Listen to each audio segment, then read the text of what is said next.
avec des cailloux. Il m'a couvert de sang. Tu m'as enlevé la paix. Je ne connais plus les bonheurs. Quelqu'un peut dire amen. Oh Éternel, il m'a enlevé la paix. Je ne connais pas le bonheur dans ma vie. Je connais que le malheur. Je ne connais pas la joie. Je connais que les problèmes. Tu m'as enlevé la paix. Je dis, ma force est perdue. Je n'ai plus de l'espérance en l'Éternel. Quand je pense à ma détresse et à ma misère, à l'absinthe et au poisson, quand mon âme s'en souvient, elle est abattie au-dedans de moi. Voici ce que je vais repasser à mon cœur. Ce qui me donnera de l'espérance. Les beautés de l'Éternel ne sont pas épuisées. Quelqu'un peut dire amen. Les beautés de l'Éternel ne sont pas épuisées. Donc même si ce matin on m'a levé la joie, je suis couvert de sang, je n'ai plus de paix, mais quelque chose doit te dire dans le cœur. Les beautés de l'Éternel ne sont pas épuisées. Dis à ton frère, ta sœur, les beautés de l'Éternel ne sont pas épuisées. Salue-les. Dis-lui, les beautés de Dieu ne sont pas épuisées. Ses compassions ne sont pas à leur terre. Quelqu'un peut dire amen. Et il dit, elle se renouvelle chaque matin. Donc même ce matin, le beauté de l'Éternel peut se renouveler encore. Même si tu es couvert de la honte, tu n'as plus la paix, tu n'as plus la joie. Je te dis ce matin, les bontés de l'Éternel ne sont pas épuisées. Même sa compassion ne sont pas à sa terre. Chaque jour de ta vie, même si tu n'as pas la paix, crois que le beauté de Dieu se renouvelle chaque matin. Oh, que ta fidélité est grande. L'Éternel est mon partage. Dis mon âme. Mon âme me dit, même si je fais ça la paix, l'Éternel est mon espérance. Est-ce que tu crois que l'Éternel est mon espérance la terre? L'Éternel a de la beauté pour qui espère en lui.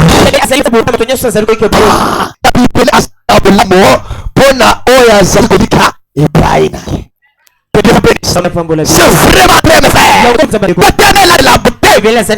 C'est qui espère en lui. L'homme qui cherche, il est bon d'attendre en silence le secours de l'Éternel. Il est bon ce matin d'attendre en silence le secours de l'Éternel. Quand il arrive de foi, il reste silencieux.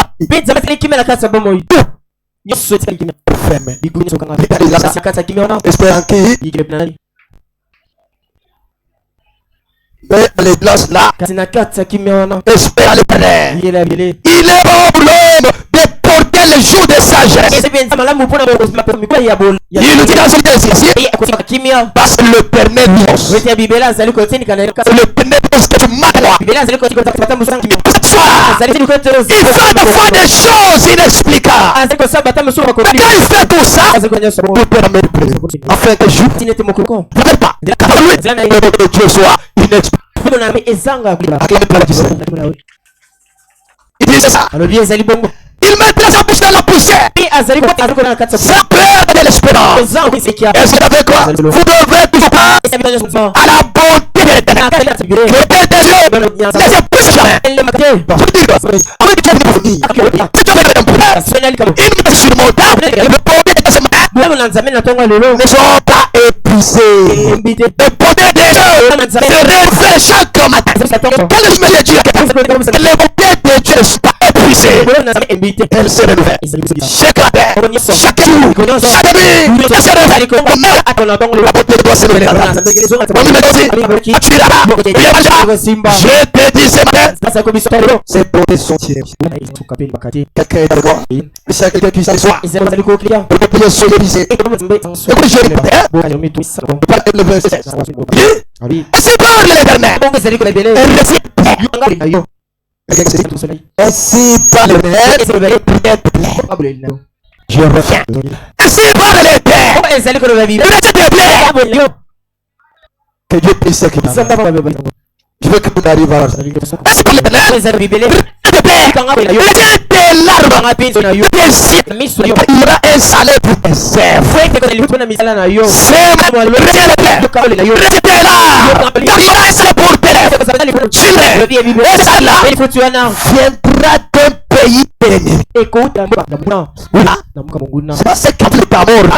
C'est là que viendra mon monnaie. Premièrement, ce matin, je dis, tu es appelé à l'aide de tes plaies. Retiens yo kanga pinzoli na yo. Tu peux essuyer ça. Car c'est le temps que Dieu se souvient de ton salaire. Pour mener cette adoption. Ah, je sens quelque chose qui me rassure d'une autre chose. La prédication, je sais que mon rédempteur est vivant. Prêchant 58. Le pape 15 dit, toute la puissance de la c'est là. Elle bombera. Nous savons le personnel de Dieu. Il savait qu'il y a eu des cœurs. Il savait qu'il y a eu des immobiliers. Il savait que de grands programmes s'élèvent. Il savait qu'il y a des choses pour l'occasion que cela pourrait être anéanti. Vous voyez, une pression arrive dans ta vie. Obstacle. Ne suis pas parti. Ça va tomber. Ça va tomber. Le fait dit, mais elle ne peut jamais être anéantie. Le plan de Dieu dans ta vie ne peut jamais être anéanti. Ce que Dieu a résolu dans ta vie ne peut jamais être anéanti. Ça peut donner l'impression. La chose semble arriver, mais ça ne s'arrêtera jamais. Car c'est la pensée de Dieu. C'est le dessein de Dieu de veiller à ce qu'elle puisse prévoir. Cela n'était pas de moi. Cela n'était pas de vous. Si elle sera anéantie ou non, cela ne peut pas de Dieu. Un amen de la foi. Cela dépend de Dieu. Je peux prier pour ce matin que la chose arrive. Ça ne dépend pas de toi. Ça ne dépend pas de moi. Mais ça ne dépend de Dieu. Parce que Dieu a dit, je reste fidèle à l'alliance que je fais avec vous. Vous m'invoquerez et vous partirez. Vous me prierez, je vous exaucerai. Donc ce matin, avant que tu parles, Dieu connaît ton problème. Dieu connaît ta maladie. Il connaît ta situation. Il sait quand le faire. Quel moment, quel jour. Mais j'aimerais que tu crois que c'est le jour.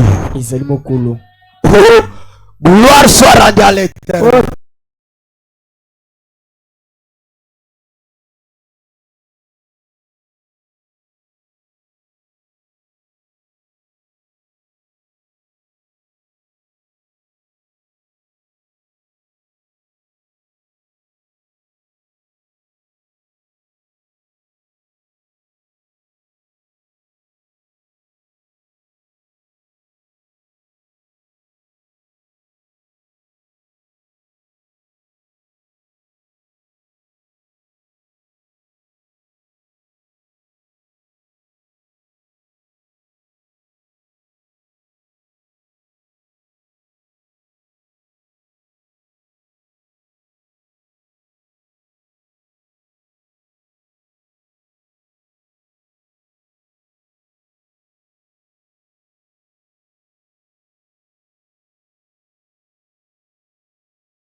Qu'est-ce qu'il dit? Il dit, cela dépend de Dieu. Et nous pouvons en être certains. Est-ce que vous êtes avec moi? Amen. Et nous pouvons en être certains que Dieu ne laissera jamais notre héritage être anéanti. Nous pouvons être certains que Dieu ne laissera pas notre héritage être anéanti. Quel est ton héritage ce matin? Quelle est ta possession ce matin? Ce que tu as besoin là, que le diable semble bloquer là, Dieu te dit, il ne laissera pas cela être anéanti. Car ce sont des saints de nous les donner. Ce sont des saints de te les donner.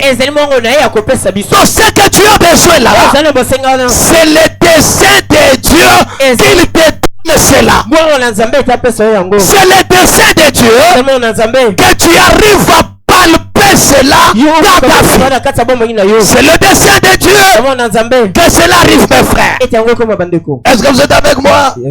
Parce que cela ne dépend pas de moi. Moi, mon problème, je dois prier pour toi. Le reste appartient à Dieu.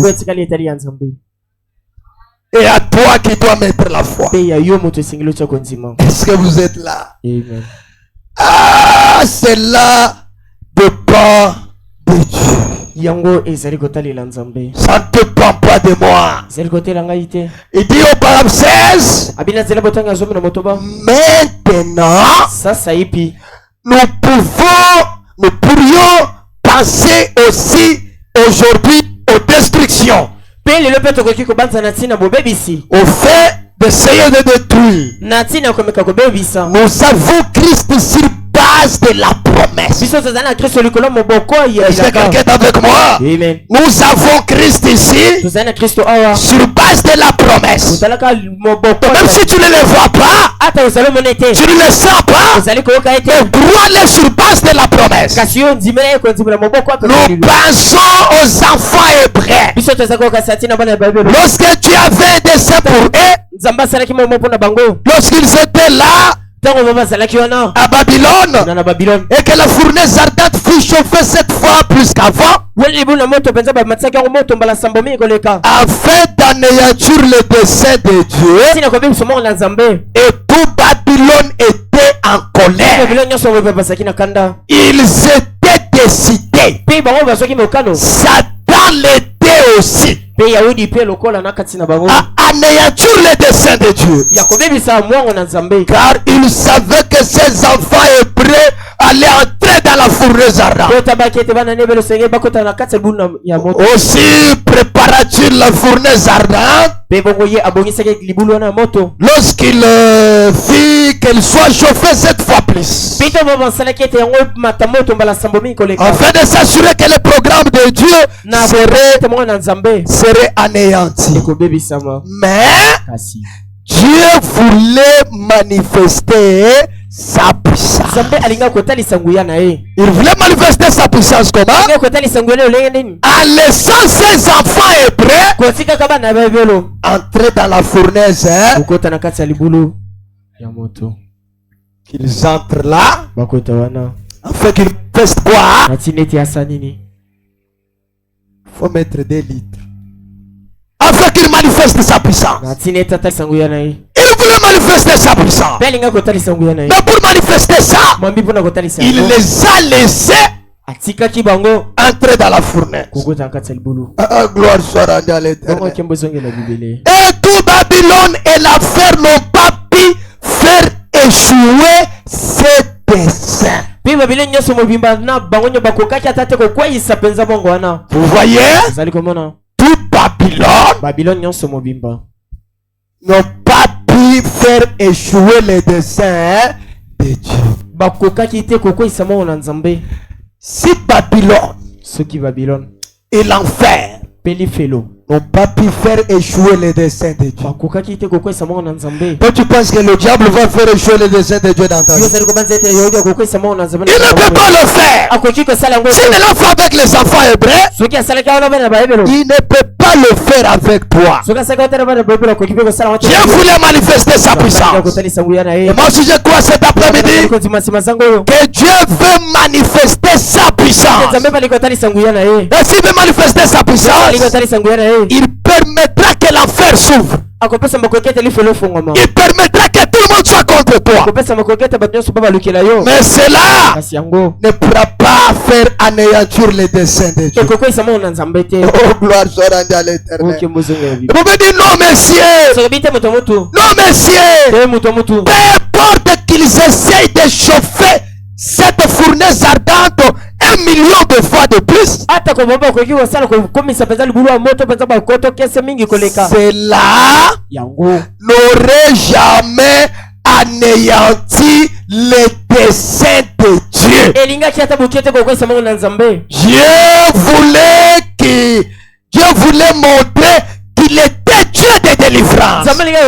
Il a l'attribut d'une personne qui délivre. Et pour délivrer, il doit permettre que tu entres dans la fournaise. Quand tu entres là, il vient te délivrer. Gloire soit rendue à l'Éternel. Il voulait montrer qu'il était Dieu de délivrance. Et il apporta la délivrance à celui à qui il voudra l'apporter. Il apportera la délivrance à celui à qui il voudra l'apporter. Donc même cet après-midi, Dieu apportera la délivrance à la personne qu'il voudra délivrer. Mais quelle est cette personne-là? La personne qui est poussée à bout. La personne qui est déterminée que Dieu n'échoue pas. Est-ce que vous êtes là? Amen. Et le prophète dit, il apportera la délivrance à celui à qui il voudra l'apporter. Rien ne peut interférer avec son programme. Rien. Même si le docteur dit ça n'ira pas, voilà. Rien, mes frères. Rien. Pourquoi ça? La foi doit mener quelque chose. Et le prophète dit, quand quelqu'un est poussé à bout, il a toujours de l'espérance. Il y a toujours une possibilité que Dieu exauce la prière. Est-ce que vous êtes là? Amen. Dans la prédication encore une fois, prêchant 63, le 4-8-63, le paragraphe 117, le prophète dit, il y a une possibilité que Dieu exauce. Ce matin, il y a une possibilité que Dieu m'exauce. Donc s'il y a quelqu'un qui prie, il y a une possibilité que Dieu l'exauce. Est-ce que vous êtes là? Il y a une possibilité que Dieu exauce ta prière, que Dieu te vienne en aide. Et pendant qu'il pensait Samson, le Philistin ne l'avait pas remarqué. Pendant que ce jeune homme lui déliait les mains, et que lui reculait, il lui a dit, place tes mains sur le poteau. Le courant est faible. C'est un peu de... Place tes mains sur le poteau. Le prophète dit, voilà une possibilité. Place tes mains sur le poteau. Et quand Samson plaçait ça, il savait que, étant poussé à bout, Dieu était capable d'exaucer encore une fois sa prière. Acclamez pour la gloire du Seigneur. Il était capable de lui venir encore en aide. Il dit c'est ça. Même vous qui êtes ici ce matin, il y a toujours une possibilité que Dieu vous vienne en aide. Il y a une possibilité que quelque chose arrive dans votre vie. Oui, mes frères, le gens peut voir le contraire, mais le dessein de Dieu subsistera éternellement. Voilà pourquoi je pouvais dire, même si le frère est machin, j'ai de l'espérance comme l'arbre. Quelqu'un peut dire amen. Il y a une possibilité que tant que je vis, Dieu est capable de faire quelque chose. Acclamez pour la gloire du Seigneur. Et j'ai quelqu'un qui croit qu'il y a une possibilité ce matin. Il y a quelqu'un qui croit qu'il y a une possibilité. Si vous êtes là, levez la main. Oui, il y a une possibilité.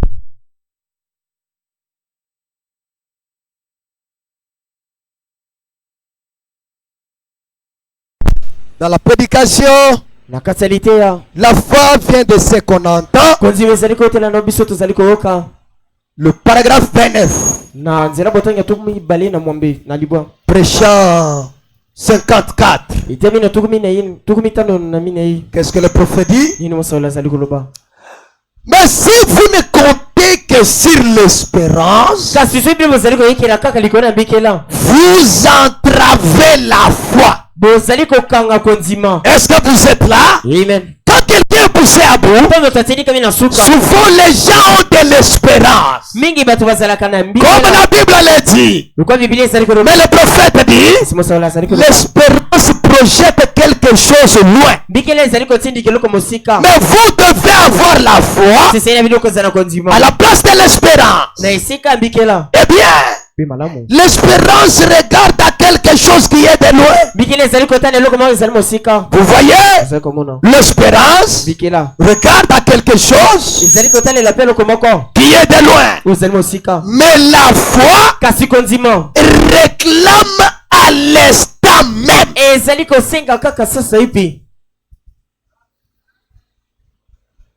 Est-ce que vous êtes là? Amen. L'espérance regarde à quelque chose qui est de loin. L'espérance. Pas l'expérience, mais l'espérance. Regarde à quelque chose. Mais la foi réclame à l'instant même. Donc c'est pour dire quoi? Quelqu'un qui a la foi, il peut recevoir la chose au moment où il a crié là. Donc comme tu es là, avec la foi, tu peux retourner faire quelque chose que tu ne fais pas amener ici. La foi amène quelqu'un qui ne voit pas à retourner en train de voir. Mais l'espérance lui dit que si tu n'es pas guéri aujourd'hui, tu guériras demain. Mais la foi lui dit, si aujourd'hui Dieu ne veut pas, demain ça sera trop tard. Quelqu'un peut dire amen. Amen. Voilà pourquoi il nous faut la foi. Allons-y. Voyez, la foi dit, Dieu l'a dit, et ça m'appartient. Mais qu'est-ce que l'espérance dit? Dieu l'a dit, ça m'appartiendrait. Mais la foi dit, Dieu l'a dit, ça m'appartient. Au moment où je suis là, je possède la chose. J'ai ça. Et je peux vous témoigner que j'ai la chose. L'on soit rendu à l'éternel. Ça règle la question Voyez-vous, peu importe que je sois encore estropié, que je sois encore aveugle, que je sois encore malade, ça n'a rien à faire avec la chose. Je le crois de toute façon. Ça m'appartient maintenant. Ça m'appartient maintenant même. Au moment où j'ai dit amen, la chose m'appartient. Alors je parlais avec le frère Patrick qui me disait le jeudi, c'est vraiment un très grand témoignage qui doit aussi amener quelqu'un à voir la foi. Pendant que le docteur il a fait les examens, on a trouvé un cancer. J'ai un peu oublié. Viens, frère Patrick. On a trouvé un cancer là qui avait atteint un niveau vraiment très compliqué, mes frères. Tout ça mène à croire que Dieu est derrière sa parole. Venez là, mon frère, venez. C'est pour donner la foi à quelqu'un ici. Dites-nous un peu ce qui s'était passé.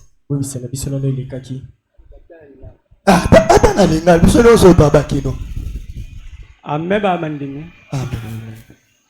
Bon, nazalaki na problème mo bo bano déranger na